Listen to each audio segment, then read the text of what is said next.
अर्थात मन को वश में करने के लिए उस पर दो तलवारों से प्रहार करना पड़ता है। एक तलवार अभ्यास की है और दूसरी तलवार है वैराग्य की। अभ्यास और वैराग्य? हां, अभ्यास और वैराग्य। देखो अर्जुन, अभ्यास का अर्थ है निरंतर अभ्यास। मन को एक काम पर लगा दो, वो वहां से भागेगा, उसे पकड़ कर लाओ, वो फिर भागेगा, उसे फिर पकड़ो। ऐसा बार बार करना पड़ेगा। जैसे घोड़े का नवजात शिशु एक क्षण के लिए भी स्थिर नहीं रहता, क्षण क्षण में इधर उधर फुदकता रहता है।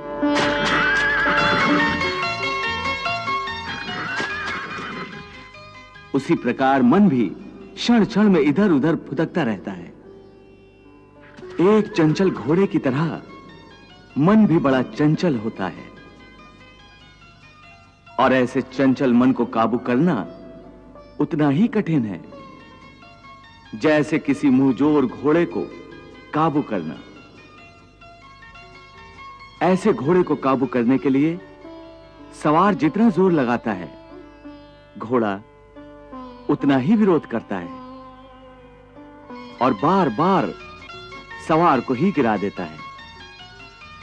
परंतु यदि सवार दृढ़ संकल्प हो तो अंत में वो सरकश घोड़े पर सवार हो जाता है।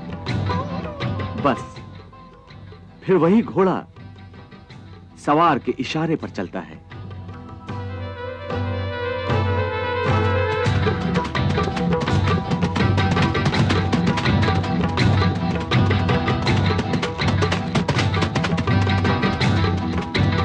उसी प्रकार मन को भी नियंत्रण की रस्सी में बांधकर बार बार अपने रास्ते पर लाया जाता है, तो अंत में वो अपने स्वामी का कहना मानना शुरू कर देता है।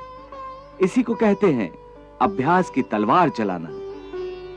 जब अभ्यास की तलवार से ही मन ठीक रास्ते पर आ जाए, फिर वह दूसरी वैराग्य की तलवार की क्या आवश्यकता है? उसकी आवश्यकता इसलिए है कि एक बार ठीक रास्ते पर आ जाने के बाद मन फिर से उल्टे रास्ते पर न चला जाए, क्योंकि उल्टे रास्ते पर इंद्रियों के विषय उसे सदा ही आकर्षित करते रहेंगे।